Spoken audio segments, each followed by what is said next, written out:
David Ripley, how are you, sir? Good. Good to see you again. Good to see you as well. Thank you for making the time. I know you're an extremely busy individual. You and I were trying to connect over the legislative session. You're running around like crazy. You are the executive director of Idaho Chooses Life, correct? That's right. Mm-hmm. Fantastic. You have done, you and I got to have a fantastic podcast about a year ago about your story and what, your relationship to the issue of abortion within Idaho. And then again, a lot of things have happened since then. I asked you to come back and you agreed. There was a Journal of American Medical Association report that came out recently, and I had the author of that report on that's really focused on, what the state of healthcare access is in Idaho, right? And to be clear, you have made time and time again a fantastic argument for limiting abortion to, whatever degree it is. You again, ethical, moral, very compelling. For people that are interested, I think they absolutely should check out either the conversation we had or numerous conversations you've had on other shows.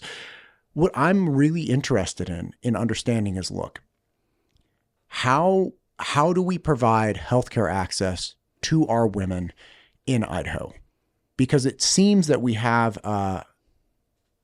conflicting issues, right? We have people like Idaho Chooses Life advocating for a specific policy based on, again, a lot of very good reasons, and great, fantastic.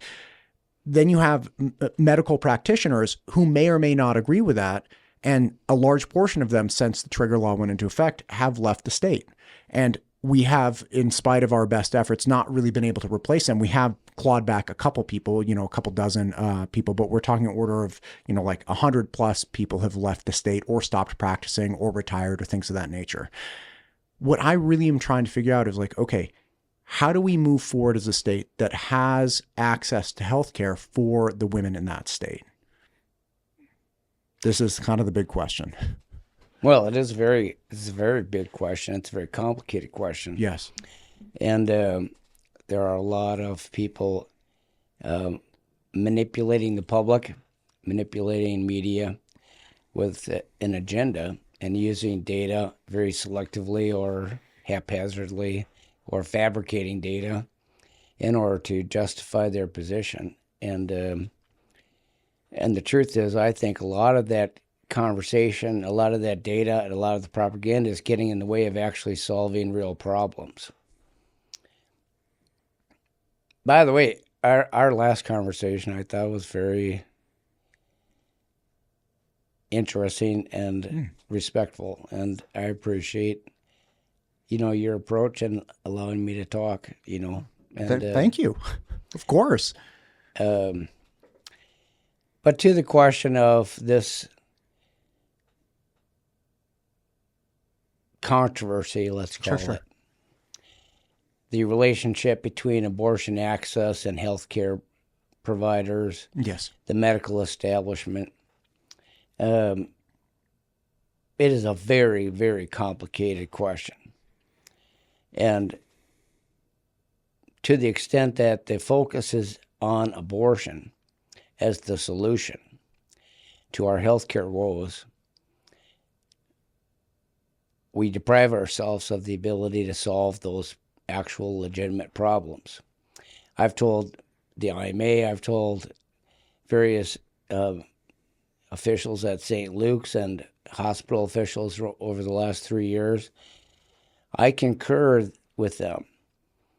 I've told legislators this. I concur that we have a problem in the state of Idaho with respect to healthcare providers, just raw numbers. And I think it's such a serious problem that I've actually declared it to be a pro-life issue. But the notion that the solution to those problems is killing more babies or resuming the killing of innocent babies in the womb is going to solve those problems seems just absurd to me. And if you break it down, I think, and think about it objectively, that seems like a very strange way to go about solving problems. Listen, you're gonna get no argument from me on that. I don't. And if anybody was like, "Hey," and it doesn't even make sense, really, right? how does killing babies get more doctors in the state of Idaho? I guess perhaps people that want to kill babies would find that attractive, but those aren't really the kind of people we want practicing medicine in the state. Well, here's a question for you. There are numerous issues that people point to for being worried about engaging in healthcare here in this realm, right? One of them is, look, even if I do everything by the book that I believe is appropriate and right in caring for a pregnant woman that has some complication or disease or whatever it might be, and that ends up in a termination based on, let's say life, obviously life of the mother. There is a stipulation where a relative of that person can sue the doctor, in civil court. So it's not that that person is like, hey, I would like to kill babies. It's that, hey, that person believes that, again, in pursuit of health, in line with the laws of the state of Idaho, they are still subject to individuals being able to sue them for, again, in civil court, or, having to defend their positions for their licensure, or even defending themselves so they stay out of jail. So I've never heard a doctor or a person advocate say, like, killing more kids is going to bring more OBGYNs here. But I think that's the heart of their argument.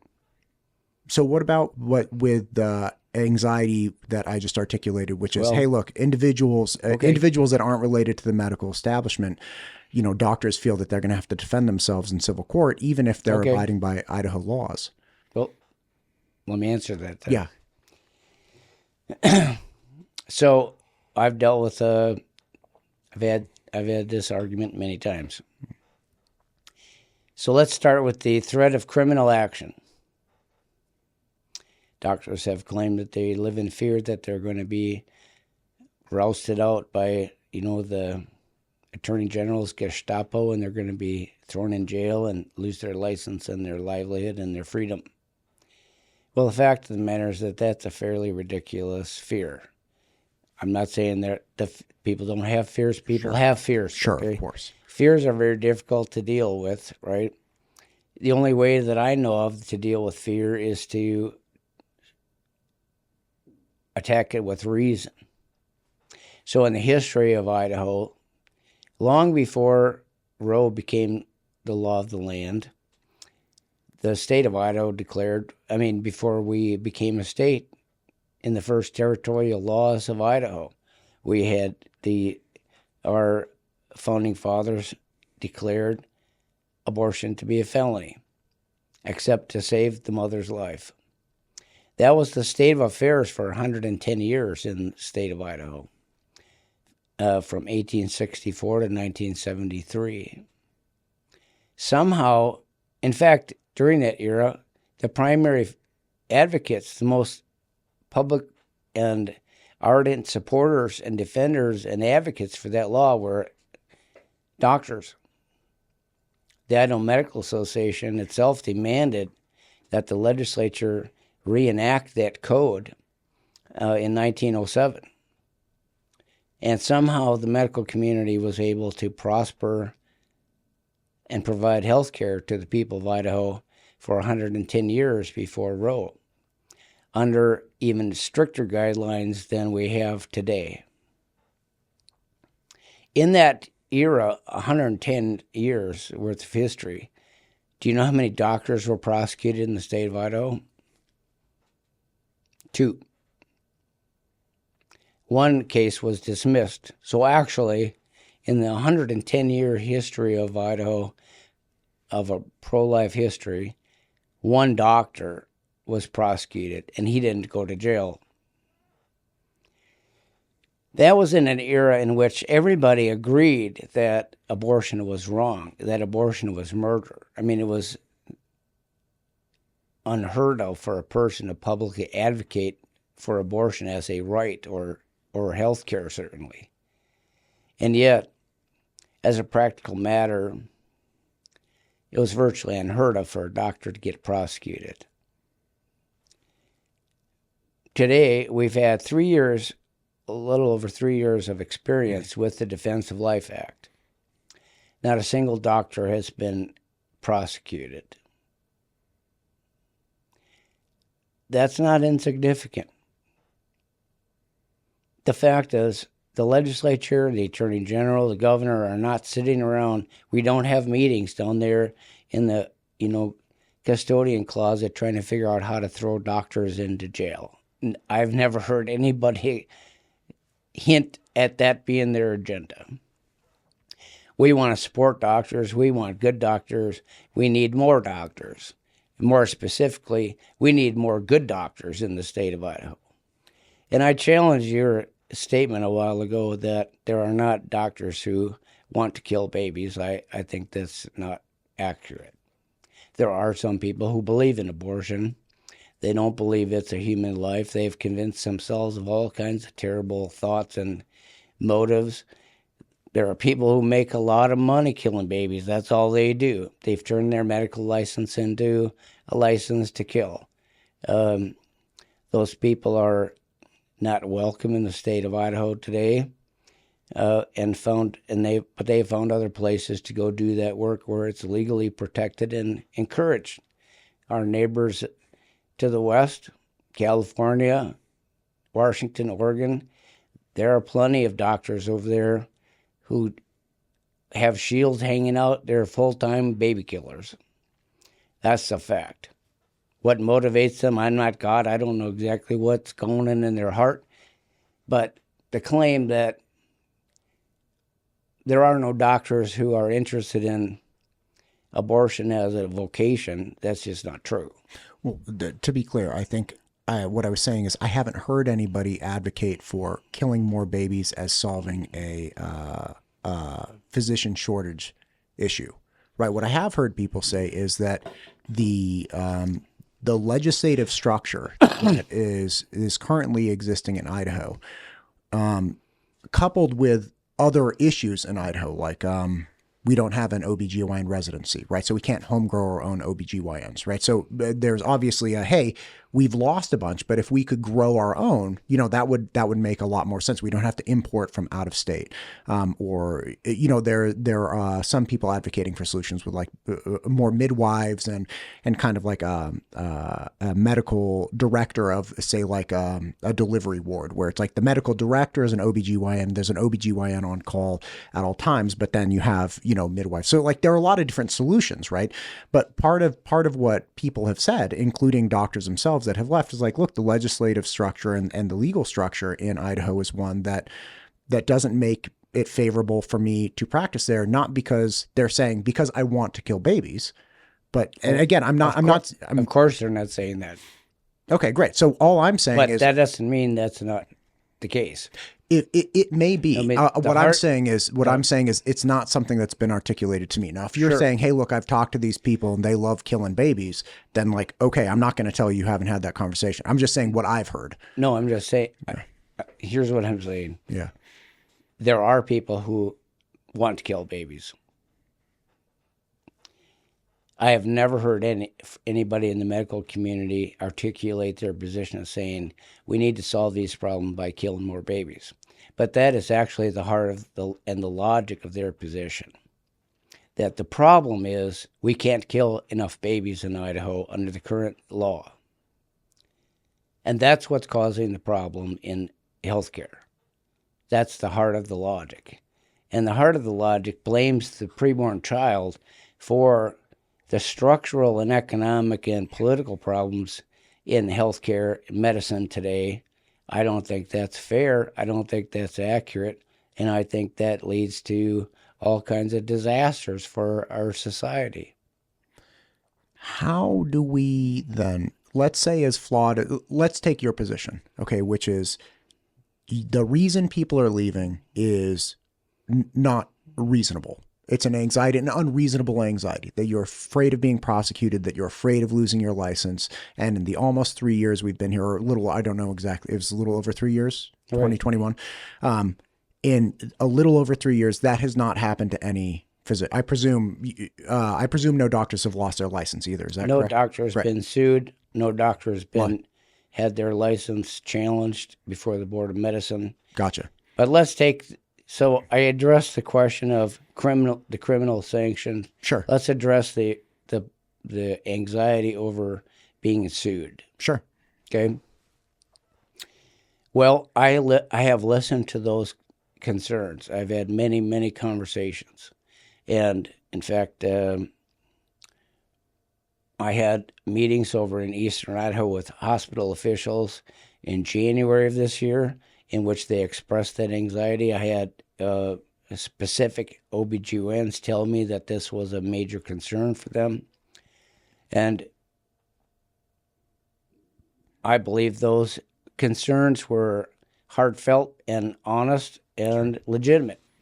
And so I told them that I would go to work at the legislature when I got back from those meetings to see what I could do about fixing that problem and making it better. And in fact, you have two different laws going on here. The Defense of Life Act is a criminal statute.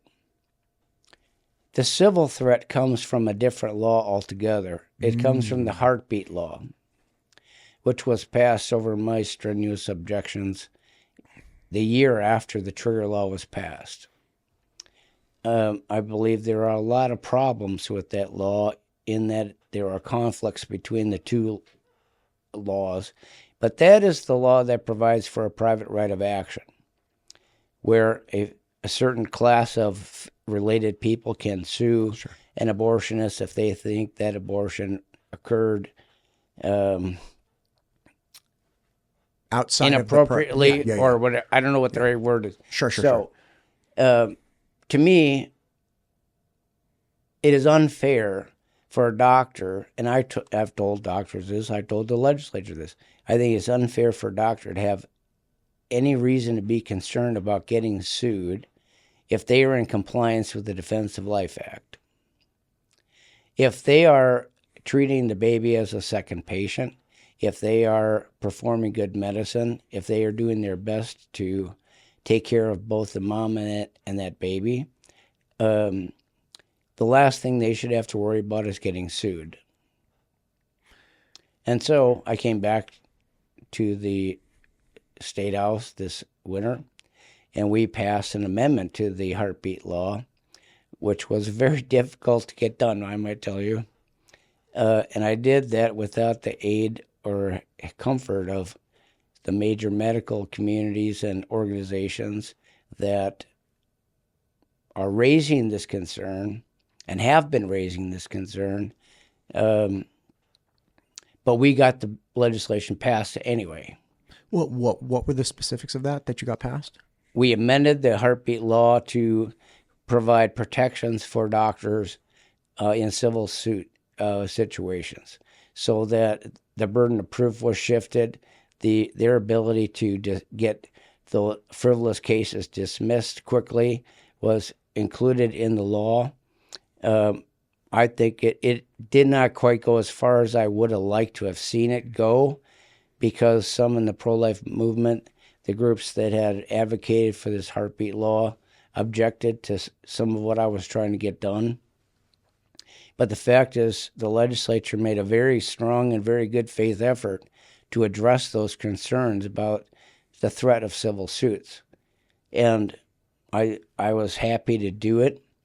I was not happy with the fact that the IMA and St. Luke's and others who have been complaining about this gave us no help with that, and in fact gave us no credit for the work after the law was signed into effect. And that raises some questions in my mind about motives and the political agenda going on around here. But the fact is, regardless of that, it was still the right thing to do, because doctors should not live under undue fear of getting sued by some relative who has an agenda. Maybe it's simple as making some easy money, right? Who wasn't involved in the decision and wasn't involved in that situation that led to the abortion. And so I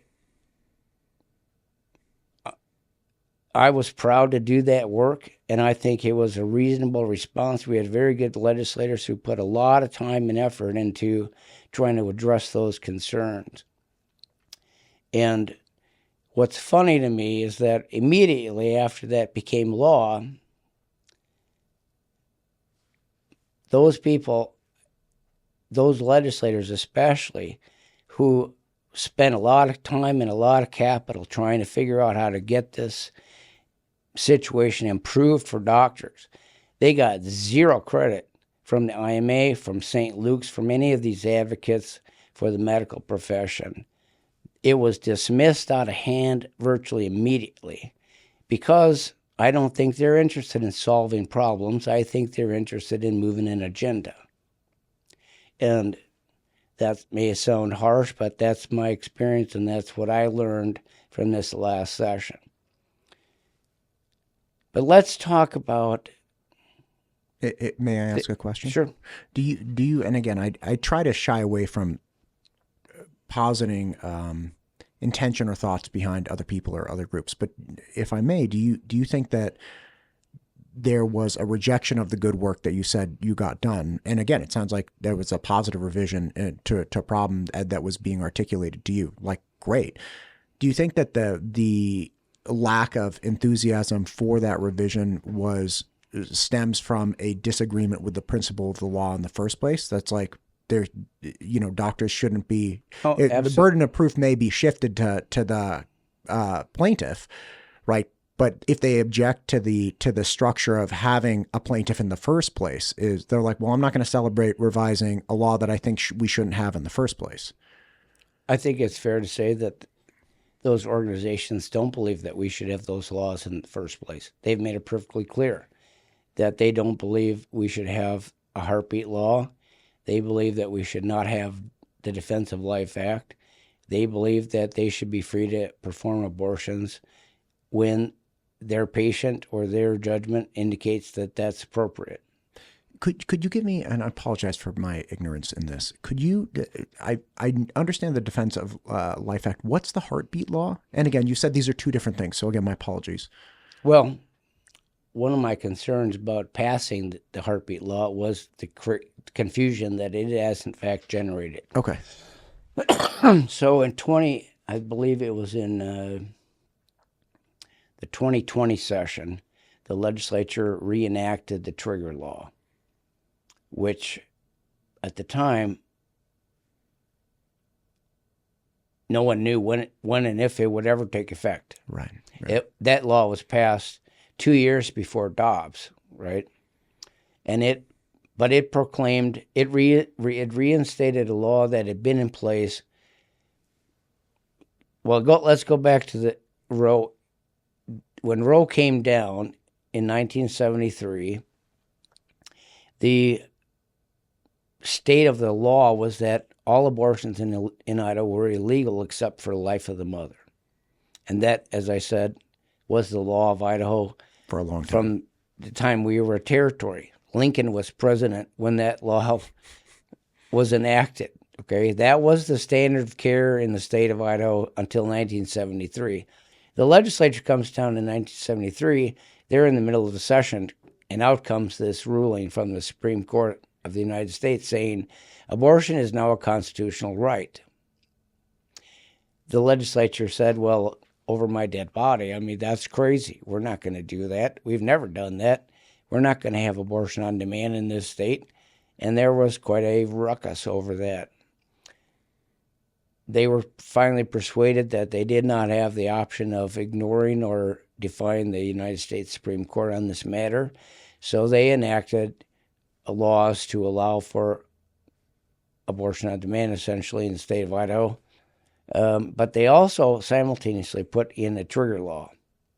At the time, they believed that this idea of abortion as being a right under the Constitution was so ridiculous that it would never stand. And there were, of course, various plans for overturning that ruling or challenging it through a constitutional amendment or whatever. So the legislature passed the first trigger law in 1973, simultaneous to changing abortion law. Right, and that was on the books until 1990, and as you may recall, my story is that I was an abortion advocate during the 90s, 80s, early 70s, late 70s, and so I was involved in a plot to get the legislature to repeal that trigger law in the 1990 session. Cecil Andrus signed that repeal. So this idea of the trigger law, which is a law which says, it's called that because it would be triggered by an overturning of Roe somehow. Right. Personally, there was some leftover business for me to make amends and to fix what I had done in my previous political career.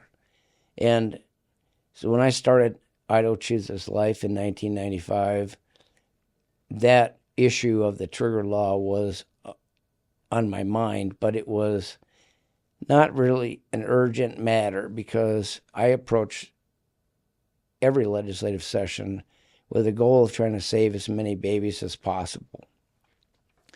And so this was kind of a theoretical thing, which needed to get done, but it took me a long time to get there. So in 2020, it just was, I think the Lord was really pressing me to do it, to get that restored, which is exactly what happened. And the next year, while we were passing the trigger law in the 20 session, in Texas, there was a furor over a new sexy concept in the pro-life movement called the heartbeat law. And the heartbeat law was passed in Texas, I think, in the 2020 session, their 2020 session. Gotcha. And it provided for this very unique structure of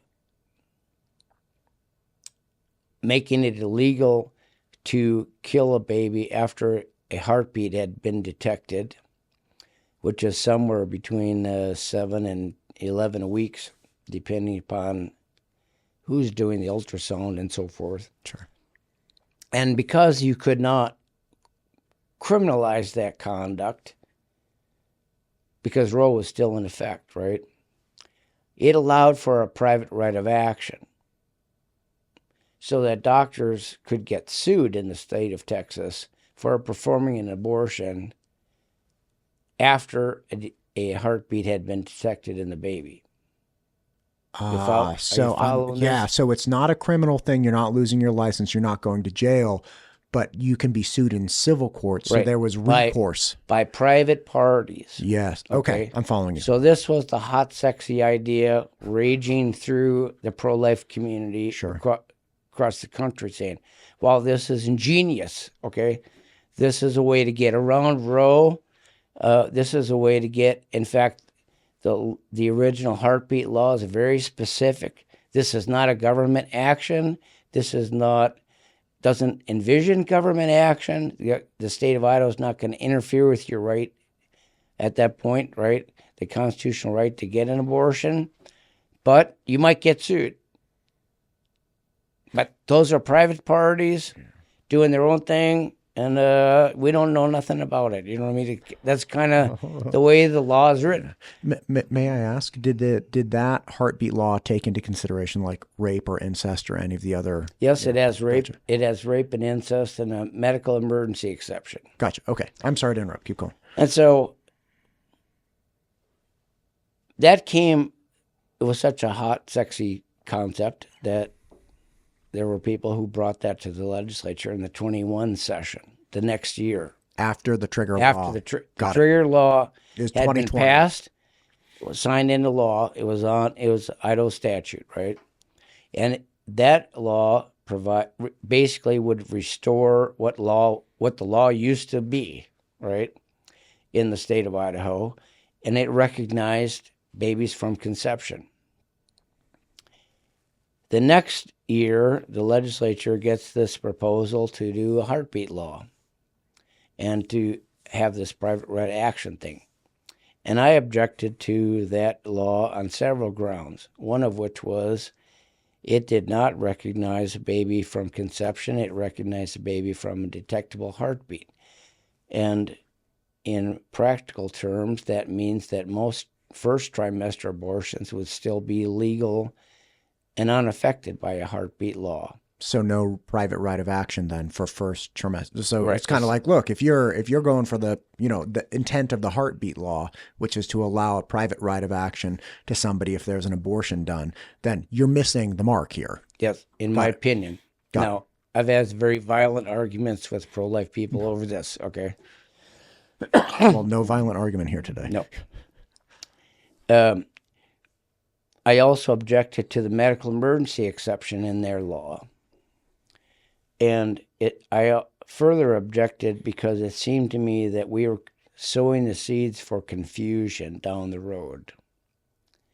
That we were creating in Idaho Code 2 different standards, 2 different laws, and 2 different applications. And in fact, that has been proven to be fairly prophetic because there are a lot of people out there. The courts have had to sort through a bunch of confusion over which law operates in which circumstance and so forth and so forth. Now, and I think that has also caused a lot of anxiety among the medical community. Rightly or wrongly, I think it's been exploited and exaggerated, and people and doctors have been manipulated by certain activists within the medical establishment to heighten those anxieties, to try to mobilize them to participate in their actual campaign, which is to repeal DOLA and to restore abortion rights in the state of Idaho. That's the stated objective, by the way, of most of the people that you talk to. I have a copy of a public letter they put out in the summer of 22 in which they fully... Who's this? About 300 medical providers in the state of Idaho, many of whom you've interviewed. Well, I haven't interviewed that many people. Who specifically are we talking about? Well, there are heads of the IMA, heads of St. Luke's, who have signed that letter declaring their actual vision for what healthcare, quote unquote, should look like around pregnancy, reproductive healthcare. Well, I've definitely interviewed letter, Susie Keller. I don't know if she was a signatory of that. And in that letter, it's very clear they want to restore abortion as it was in the good old days, where it was a decision reached between a woman and her doctor, without the interference of people like me, certainly, and certainly the Idaho legislature or the public in general. And that is actually the battle that we're fighting. These are the issues that you raise are, in my opinion, incremental strategies to get where they want to go. And again, I think it obscures our ability to address the doctor shortage, the nursing shortage, the lack of bed space in our hospital facilities, and actually solve the challenges within healthcare. And to the extent that we're discussing and debating abortion as the core of the crisis in healthcare, that prevents us from having real conversations to solve real problems, which I think we desperately need to do. Thank you for all of that. I had President Wagner on from Idaho State University on Monday, and that episode actually published almost immediately, published on Tuesday. Almost the entirety of that conversation is, how do we get more nurses out of ISU, right? Like, how do we produce more nurses for the medicals? It's like, whatever you got to do.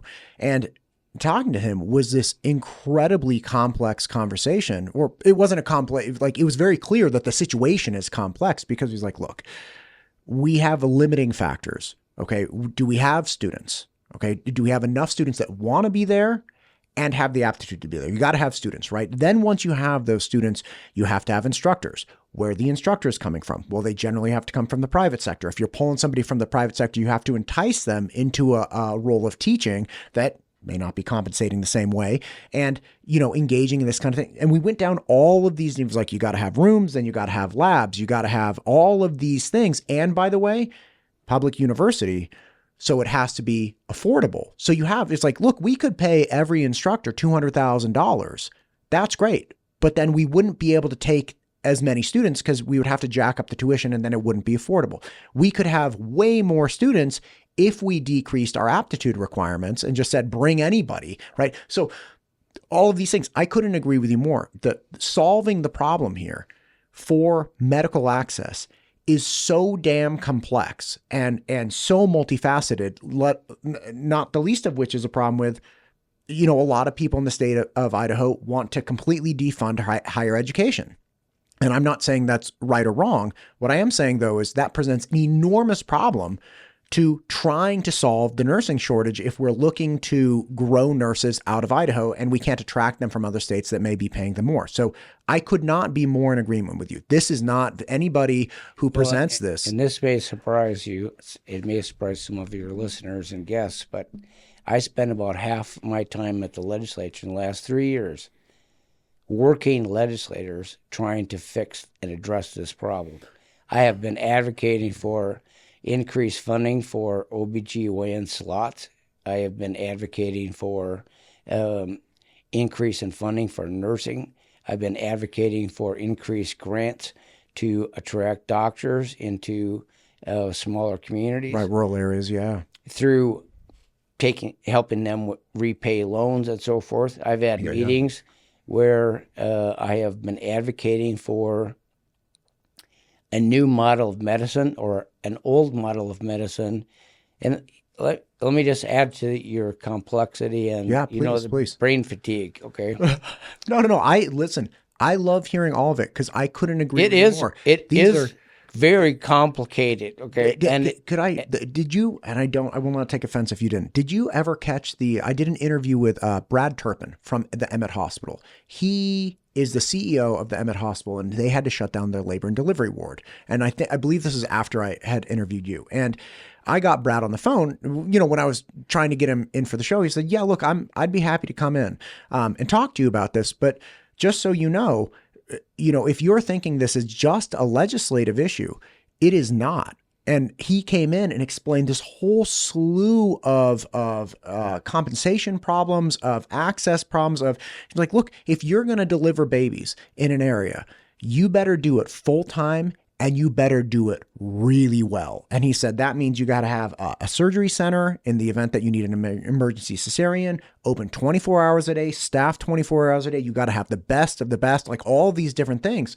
And like, again, to add to your statement, this isn't one problem. This is like a ton of problems that lead to lack of access. Well, and I did not see that interview. It was great. But I'm very aware of that situation. And I've been arguing about that one and the one up in North Idaho. And there's another situation blossoming in Eastern Idaho. And I don't know if you talked about this, but here's the core of the problem. We are not having enough babies to support those centers. Couldn't agree more. The truth is, everything you just said that he said is all true. All true. Right? That's all true. But here's the real problem. Underneath all that is the real issue. The declining birth rate in America and even in Idaho. So the economics of maintaining a service for a dwindling number of customers, if you will, right? Yeah, of course, becomes increasingly difficult for especially smaller hospitals.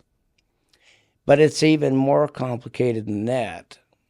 I mean, I don't know how we fix the declining birth rate. There are people who have begun to tune into this problem and have begun to speak about it. President Trump occasionally does. J.D. Vance has. But we have made a mess for ourselves, okay? And you see the decline in Western civilization as a result of a declining birth rate. We have devalued motherhood. We have devalued children. We have allowed the left to turn children into almost a form of cancer. this great burden and plague upon, a woman's right to be who she wants to be. And we have allowed a cultural shift that is going to end up destroying we are killing ourselves, okay? And into this mix, this is one of the things that really is one of my hot buttons, okay? And I've tried talking to the media, such as they are, about this, the notion that the solution to the declining birth rate and the closing of those facilities up in Emmett or Bonners Ferry, the solution is killing more babies through abortion, is insane to me. That is just insanity. When in fact the underlying problem is we are not having enough babies. But you go underneath that problem to an even larger problem. And this is in part an answer to some of your earlier questions. The medical establishment in Idaho for years now has been telling people that there are a huge number of doctors that want to leave the profession or are going to leave the profession because of the Defense of Life Act. Well, that's just a bunch of horse bucky, okay? The fact of the matter is that 2 years ago, the CDC under Biden, just to be clear, did a national study of the state of healthcare. They interviewed, I believe, something like 40,000 healthcare providers across the country on their state of mind and state of well-being, how they viewed the profession, whether or not they intended to stay in the profession. In other words, it was a major piece of research designed to take the temperature of the morale of the healthcare industry and providers specifically. They found about 40% of doctors and nurses were actively considering leaving the profession. That is remarkably similar to the 40% number you hear touted around Boise by the IMA and others. Oh, with the OBGYN? Yeah. Well, the 40% figure is it's identical, okay? Yeah. But that doesn't find representation in like oncologists. It also like orthopedic surgeons. You didn't lose like 40% of orthopedic surgeons. No, this is across all professions nationally. Okay? No, I get what you're saying. What I'm saying is we didn't, from 22 to now, we didn't lose 40% of our oncologists or our orthopedic Well, I don't think surgeons. we've lost 40% of our OBGYNs either. What number do you think we've lost? We have lost some. There's no question about that. But we've also hired a bunch of them. And again, I'm just trying to collect data. Like where are these people? Where are they licensed with? Or like, where are they working? I believe they're at St. Luke's as a full staff today. Okay, but St. Luke's is just one of the care providers in the state, right? It is the biggest. It is the healthcare provider in the state of Idaho. Well, St. Alphonse would take objection to that. It's not even close. But again, what number? Well, let me just finish this for you. Oh, okay? sure. This is what the national study found. 40% of healthcare providers were thinking of leaving. Sure. At the end of the pandemic, I'm sure. Well, it was a big chunk of that was about the pandemic. Yeah. And in fact, the CDC asked them, of course, why. Right. This was across pro-life states, pro-abortion states. Of course. California, Illinois, Idaho, Wyoming, whatever. And here's the interesting thing. There was no mention in that report of abortion as being a factor in the consideration of whether they were going to leave the profession. Sure. What was the primary issue for them was management. One of the really important questions that we've got to deal with is not killing babies. It's corporate management of the healthcare system. Okay, but hang on, if I may. Just if we could stay on this particular issue, because I don't disagree with you that we have a problem with corporate management. And in fact, I had Dr. Parker Fillmore in recently who talked about medical medical policies and decisions being made from a political or a business standpoint, not a health standpoint, which drives away a lot of people. But again, the thing I'm concerned with is that we have a net loss of OBGYNs. Maybe. And what I'm trying to figure out is, how do we get OBGYNs in the state of Idaho for our women? If it's, hey, educate more OBGYNs about the nature of the laws here, revise the laws as you've engaged in, so that, burden of proof, things like that. Is it, what can we do? And if you don't, again, I'm trying to figure out, what is it? Right. Okay. What is it? What is it? I'm trying to tell you part of what it is. Okay. So you're saying corporate management. What I'm telling you is that the people that are telling you what's happening in medicine are the people who have an agenda. Okay. I'm telling you that's suspect. Here's the problem. I can't find anybody that doesn't have an agenda, though. Right. Everybody I talk to has a piece that they want. My apologies. So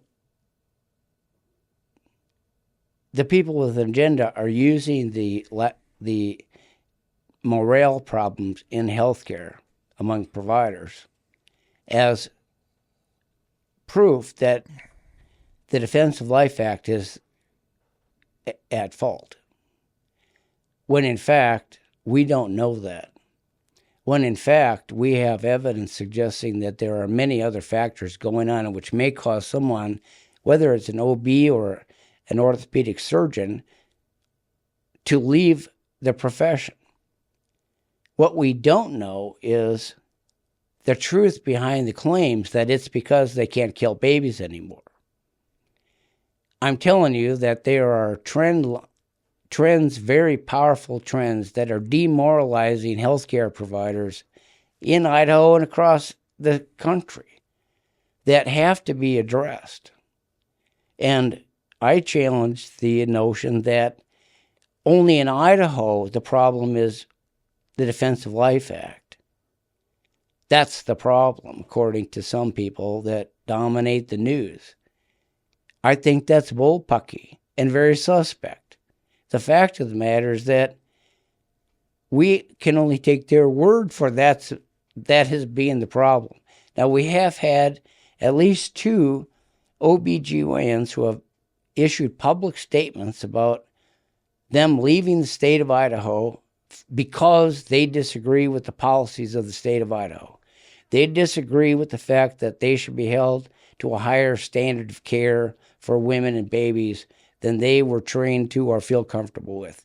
And that's their right. And frankly, I think it's a good thing they're gone. But when you start talking about the so-called problem in the OBGYN world, I'm not sure that you can just separate those out from these structural problems and blame it on abortion as opposed to how St. Luke's is running its hospital and treating its staff.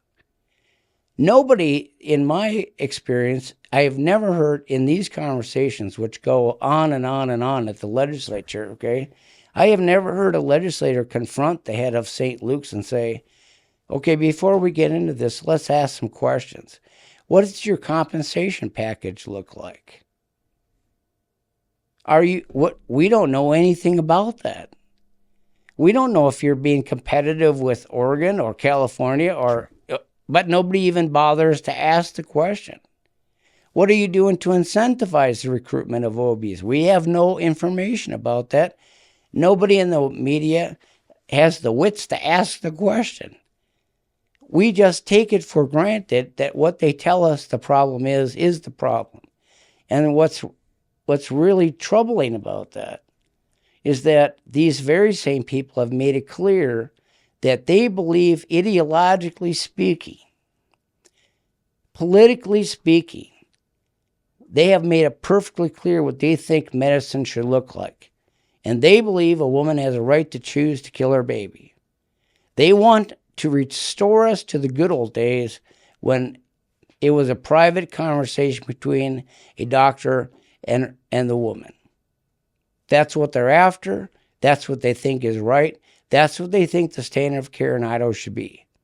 And they further think that you and I and the people of Idaho and the legislature have no business interfering in that conversation. They think it is a private matter. They do not want to be held accountable to a higher standard of medicine, which is what DOLA imposes. It requires them to treat the baby as a second patient, regardless of their political agenda or their personal feelings in the matter. And there are many in medicine who don't like that. And in fact, in particular in the OBGY specialty, we have to always bear in mind that we are still in a cultural shift, a legal shift of huge proportions. Every single one of the people practicing in that specialty were trained under the Roe era. They were trained that abortion is part of the tools in the kit and was at best morally neutral, if not morally good. They were trained to look at the baby as ancillary to their primary mission, which is to take care of that woman. Now, that wasn't always the case in medicine,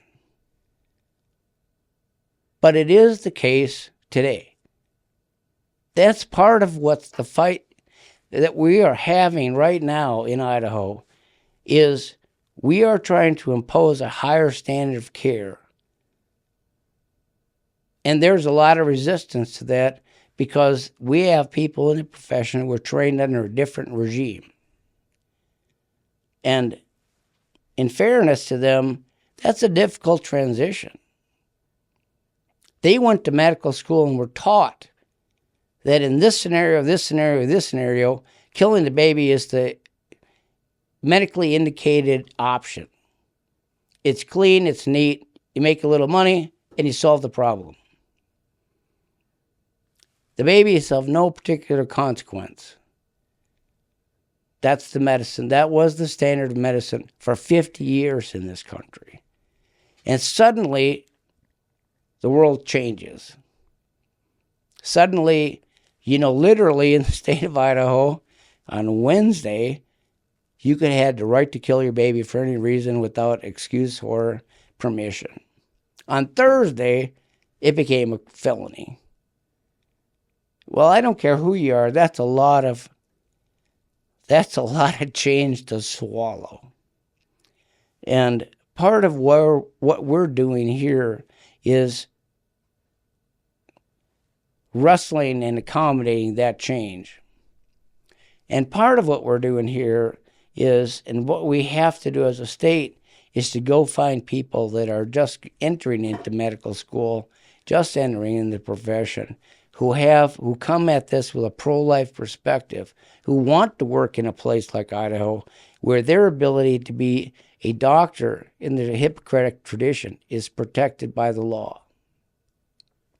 They will never be asked to compromise their moral integrity because of a law requiring them to perform abortions. There are people out there. We just have to go find them. We have to welcome them. We have to recruit them. That, to me, is part of the solution that we have to do as a state in order to meet the challenges that we have in Idaho with respect to the doctor and nursing shortage. If I presented my position as I think the legislation is solely a problem, or that's the problem I want to address, I absolutely mispresented what I was thinking. I appreciate everything you're saying. The only problem that I care about is getting more healthcare access for the women of Idaho. And however that sausage is made, that's what I'm trying to talk to people about and understand. Because my wife and I are not having kids anymore. We have 3 beautiful children. God bless them all. I don't want her to have to wait to go see, you know, an OBGYN. I don't. And I don't want any, you know, daughters, mothers, wives, whoever it might be. I'm not coming to you saying, hey, the Defense of Life Act is the problem. So like the problem is, and I'm trying to understand if you agree here. Do you agree that we have a shortage of OBGYNs in Idaho? Maybe. And you base the maybe on maybe yes, but maybe no. What's the maybe no? Well, the only people who are providing us with the facts are advocates for abortion and opponents of the Defense of Life Act who have a political agenda. So I don't know if I really know the answer to that question. Got it. Okay. So that gets back. Okay. So then that makes a lot more sense how I think we got tangled up, because it's like, no, the thing I'm concerned with is a shortage of OBGYNs, and however or whyever, how we accommodate, how we fix it, whatever it is, that's all I care about. But if there's a conflict of like, nah, I don't even know that I agree that we're at that place, then I understand why, No, let me just say this. Okay. I will say this. I do know I've long been involved, and I'm at the legislature working on this problem, I hope, in a constructive method. We do have a doctor shortage a general doctor shortage in the state of Idaho. Okay, I know that's true. Yeah. I also know it's true we have a nursing shortage in the state of Idaho. Okay? Totally. I know this because I was involved in the crisis standards of care during COVID, when hospitals were rationing health care because we didn't have enough people to take care of the patient load. I also know that we have a shortage of bed space. That was also part of the COVID crisis. So, whether or not we have the crisis in the OBG realm or not, specifically the way it's been described by the abortion advocates operating in the state of Idaho in the medical community, or leading the medical community, I'm not sure. Maybe.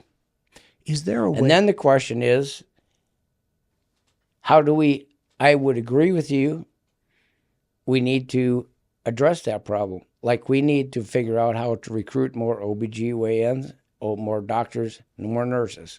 No question about that. And to the extent that we have this political agenda going on where the issue continues to revolve around abortion, abortion is the cause and abortion is therefore the solution, right? If abortion is the cause of the problem, then what is the solution? Allowing more abortions. So again, I say to you, which you didn't like the way I put it, but the fact is, their solution to this problem is to kill more babies. If only we could kill more babies, then we would have more OBGYNs. And if only we could kill more babies and go back to the good old days, then all of our problems would be solved. To me, that is ridiculous on the surface. But if it were true, it's even more disturbing, okay? If it were actually true,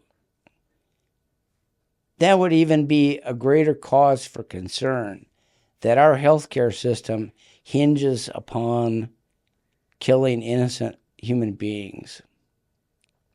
I don't believe that's true.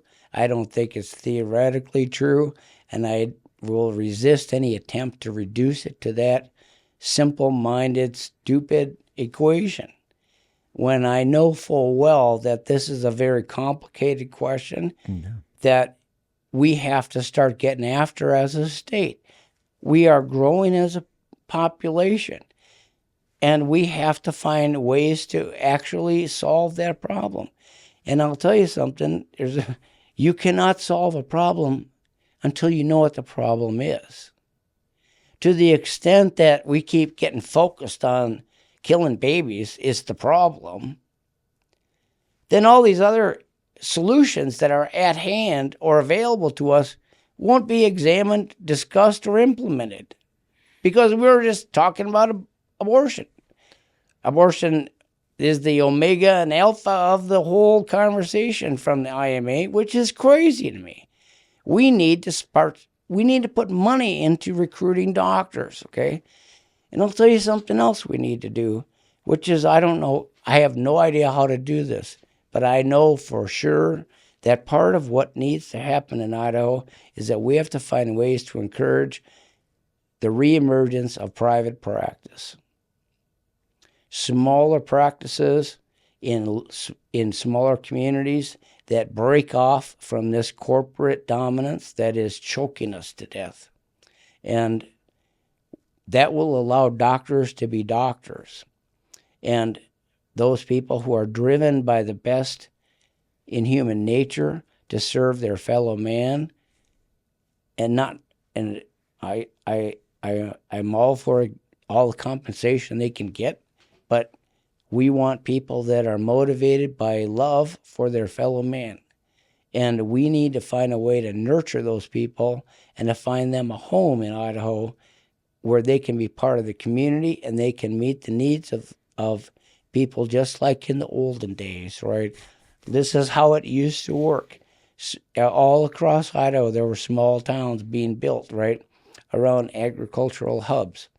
And there were three major needs that as these communities grew, they had to find a way to go find it. They had to find a teacher. They had to find a preacher. And they had to find a doctor. And pretty much everything else took care of itself. We've got to start thinking like that again. Right now, we're dependent upon the corporations that own our hospital system to make these decisions for us and trust they're actually out there doing their best to go find good people to take care of Idaho. And the fact of the matter is that I think that confidence is probably misplaced. We need to take our own destiny in our own hands. And especially for smaller communities in the state of Idaho. And we need to start finding a way to get out from underneath this cabal of government and corporations that is running the show. I will tell you right now, if anybody says that the legislation is the only problem with OBGYN access, I stand there right with you. Like the number of people I've talked to about the number, here's one for you. It's like, why don't we have an OBGYN residency?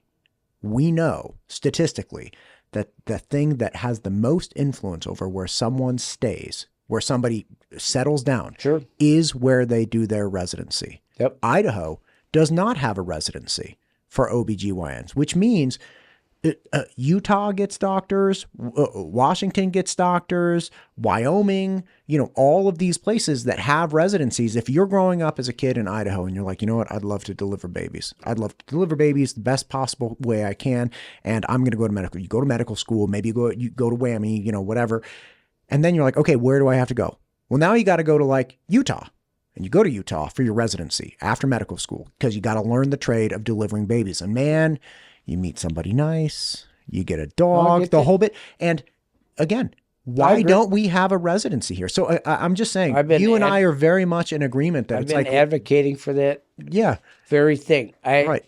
I can prove it to you. I have been lobbying the legislature to finance 2 or 3 OBGYN residencies in the state of Idaho. What's the pushback you get for that? I'm so curious about this. Like, why hasn't it happened? Well, I don't know that I can actually answer you altogether. Okay. Because this turns out to be, I will tell you, I have met with leadership on this subject. I have met with the key people in the legislature who control the purse strings on this question. Then they are in agreement and supportive. Okay. This has been going on for, I can tell you, I engaged in this as soon as, so this is like next winter will be year 4. Okay. There's agreement that we need to do this, but there are apparently complexities that I don't quite understand with respect to who operates residency programs, Yeah. who is in charge of residency program. It's not just a matter of money, apparently. The money is available, I will tell you. The money has been appropriated by the legislature in some fashion, okay?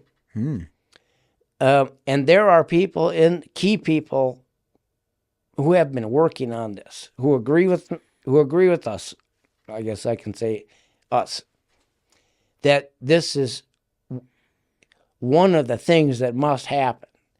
The problem apparently has to do with the system of residencies and who manages and controls those residencies.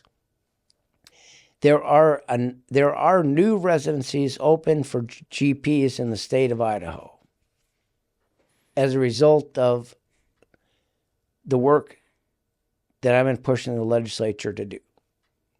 There's no doubt about that. There was a major increase this last legislative session in funding. The problem has to do, which I don't quite understand, to be honest with you, in the structure of medical education and how a residency for an OBGYN slot per se is available. And it has something to do with the regime, okay? Like the IMA, the hospitals, the current OBGYNs. So there is this weird thing that I'm already over my head, okay? I can't go much further than this because Totally fine. People have tried to explain it to me and they have lost me. So I don't know exactly what the problem is.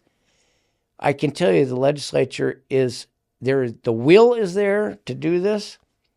They have already committed the money to do this. But as you have noticed, this is also caught up in a whole other problem with respect to the old program around helping subsidize medical education in the state of Idaho. The WWAMI program, specifically Washington University versus Utah versus whether or not Idaho is going to have its own medical education system. And there are legislators right now working on trying to sort that out. But every single one of those involves increasing the amount of money and increasing the number of students that will be subsidized when and if these other issues can get sorted out. To me, that is the kind of thing that we need to be focused on. Not killing babies. Killing babies is a stupid solution to a problem. And I don't even think it is a solution to the problem. If you allow the killing of more babies, all you're going to have is more babies. You will still have a nursing shortage. You'll still have a doctor shortage. You will still have corporate management. You will still have people distressed about being in a profession where they do not have the autonomy to be the doctor they want to be. And I resist the simple-minded approach that the way to solve these problems is to start killing babies again, because that's no solution. We need to be after recruiting good people to come here.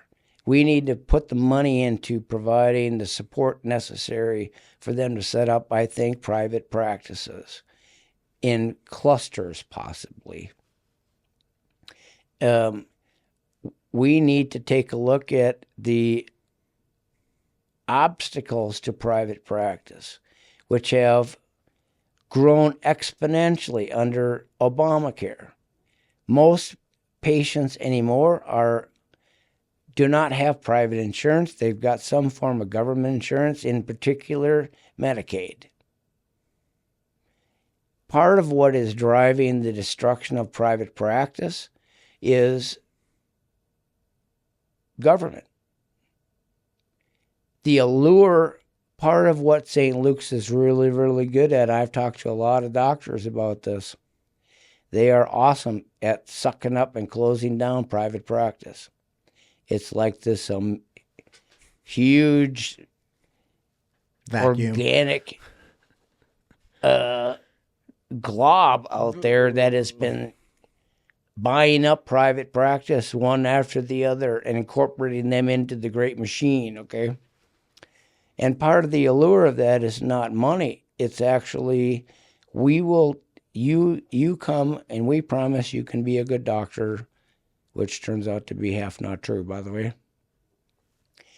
But the allure is we'll take care of all the paperwork for you and all the government regulations and all the coding and all the billing and all that stuff. So you can just practice medicine.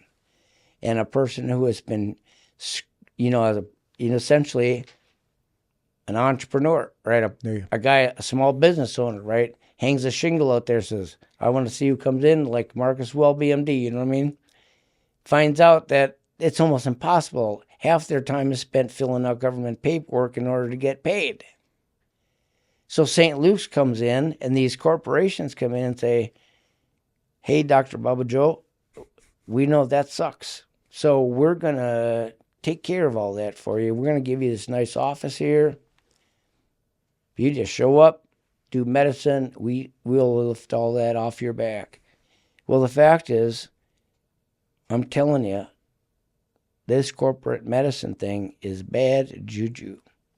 And it is demoralizing, and it is affecting the quality of health care.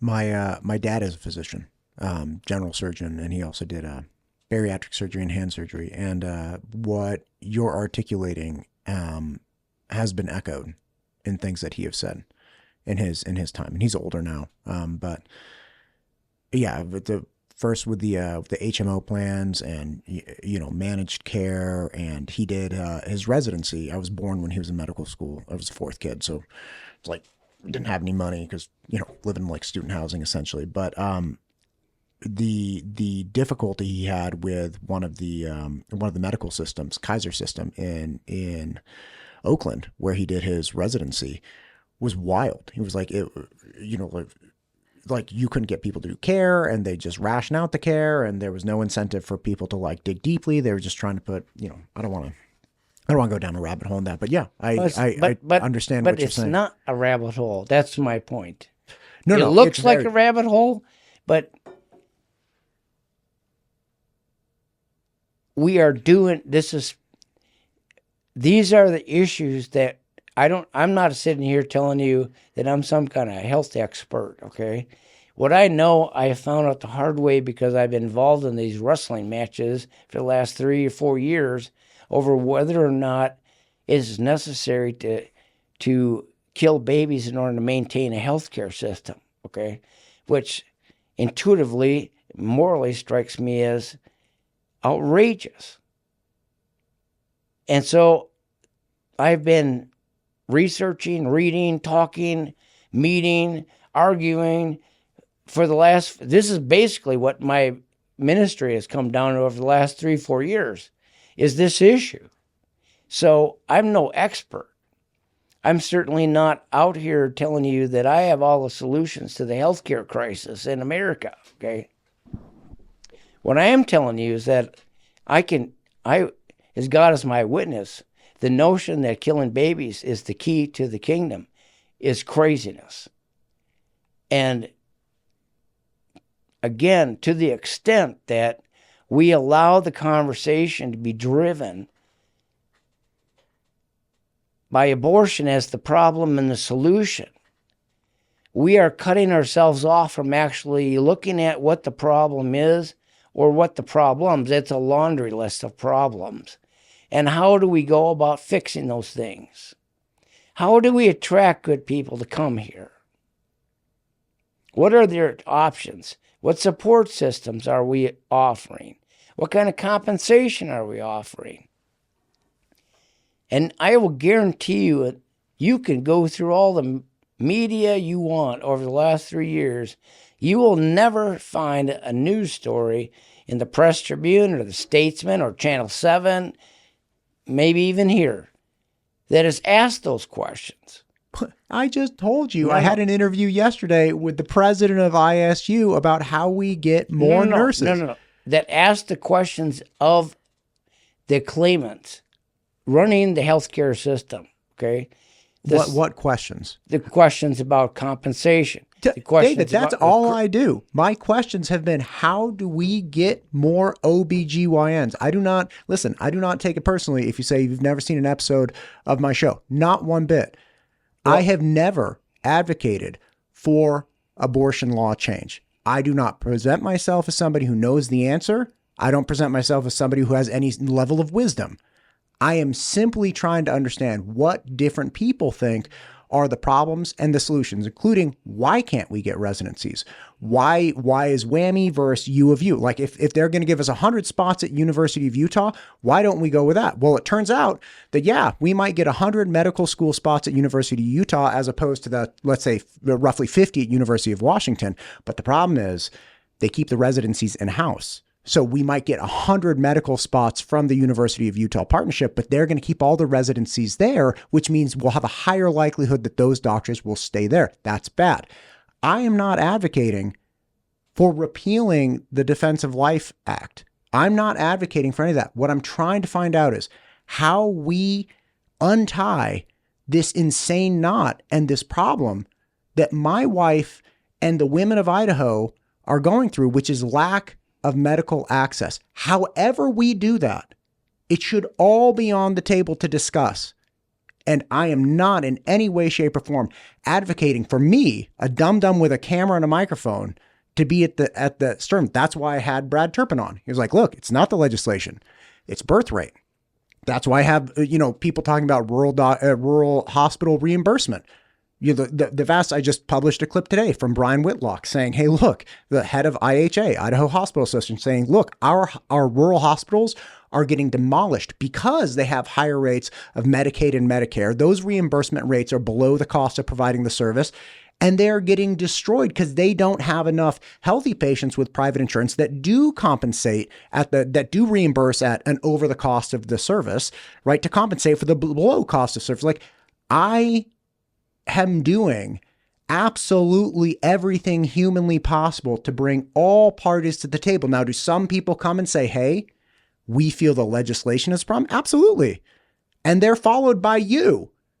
And they're followed by the president of ISU. And they're followed by Brad Turpin. And they're followed by everyone. That's my only job, to root out and identify all of the issues. And to your point, you are making a very, very strong case for, look, if we all focus on the legislation, that will betray the reality that even if you and I agreed, even if people agreed that legislation is part of the problem, the fact that there are 20 problems, and that's one.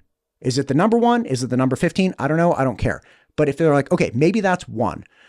But if we hyper focus on that, it takes all the pressure off the other 19. And we'll never solve those 19 if we're only fighting over this one, wherever it falls in the hierarchy. That's very, very true. I couldn't agree. Like, that's an incredible articulation. And frankly, I'm in agreement. Before Roe got overturned, true or false, there was the argument that we were already light on OBGYNs within the state of Idaho. So even if we restored the laws to the way they were, we were still like, to some people's argument, 50 to like 75 OBGYNs short of having enough health care. Okay, so now that... Well, I can guarantee you this. What's that?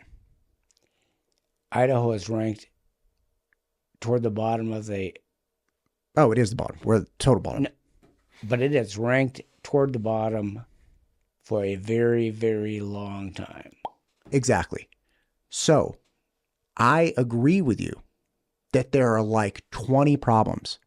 I did not invite you here to like gotcha. I invited you here because I did talk to somebody who published an article in JAMA, and I wanted to know what you thought about that and understand what solutions you had, because his solution, by the way, the Dr.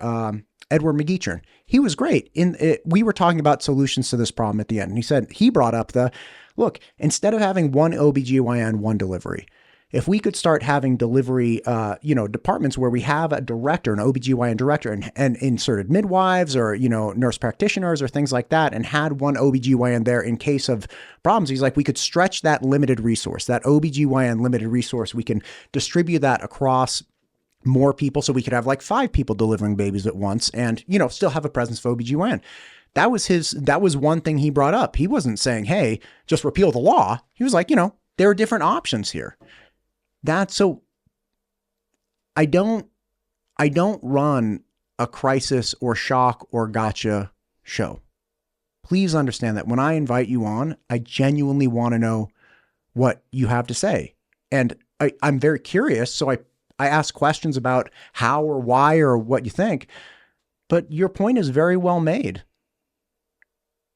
Truly, I appreciate your perspective. So, I hope I will never take offense if you don't watch this show, but to say, hey, maybe right here, you only have people on that say it's only the abortion law is just patently false. Okay. I certainly didn't mean to offend you. No, I was simply, I wasn't even really making the case about you. I was making the case about media in general. Yes. I take offense. Okay.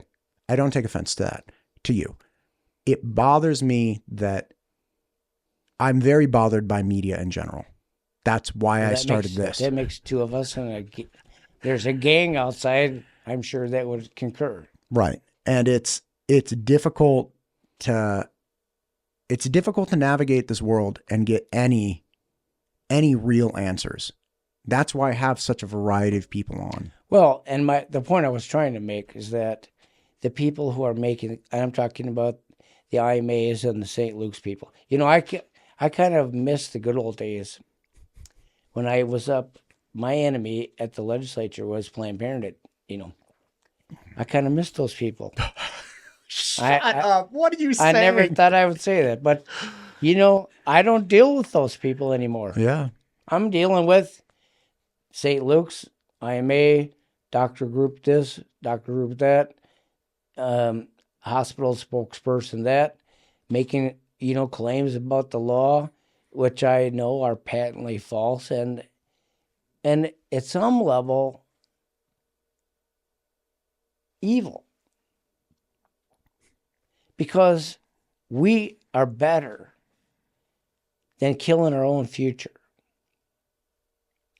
So the problems we may have, the discomfort even, which I would acknowledge among healthcare providers that were trained in a different universe, where abortion was not a big deal. They were conditioned to believe that. I get that. I get the fact that we have to be patient and tolerant to some extent at allowing people, and hopefully these conversations I have are of some benefit to trying to get people to calm down and just reflect a little. That maybe killing babies is not good. Maybe it's better that we have a higher ethical standard in medicine around the care of pregnant women and their babies. Maybe that's a good thing. Maybe it's not as bad as we thought it might be. I think the course of events has proven that to be true.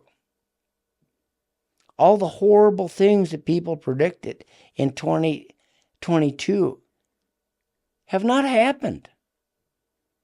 They've not actually happened. The prisons are not full of doctors.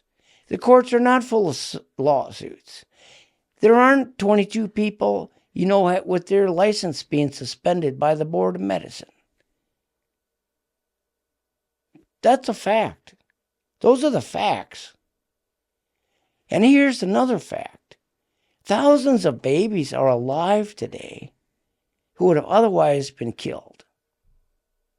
And nobody ever talks about that. Shame on us all. What a cold-hearted, sad people we have become. The only conversation I have is how upset a doctor might be. Shame on them. What about the lives that have been spared? Isn't that something to celebrate? Even if it's inconvenient, even if it's caused unrest, even if it's caused discomfort? Have we become so callous as a people that the only thing that matters is the feelings of a doctor who is a privileged member of this society? Is that it? Is that the measure of good and evil? I think not. I pray not. Not one media story since DOLA took effect has ever mentioned the lives spared. That's our very future. We're so stupid. I think there's something close to 7,000 babies born since that law took effect. That's a whole town. And the impact those people will have. They will have children, grandchildren. They are our future. Not a word is ever spoken. It's all about how Dr. So-and-so feels today. I'm sorry, that's not the most important thing. And if you can't deal with it, go be a firefighter. Stop holding Idaho hostage to your fear. Stop trying to blackmail us into adopting your political agenda. That's wrong.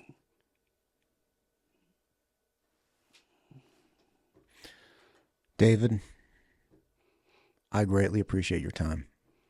Well, I greatly appreciate your perspective and your willingness to share it and your advocating. Well, I appreciate the opportunity.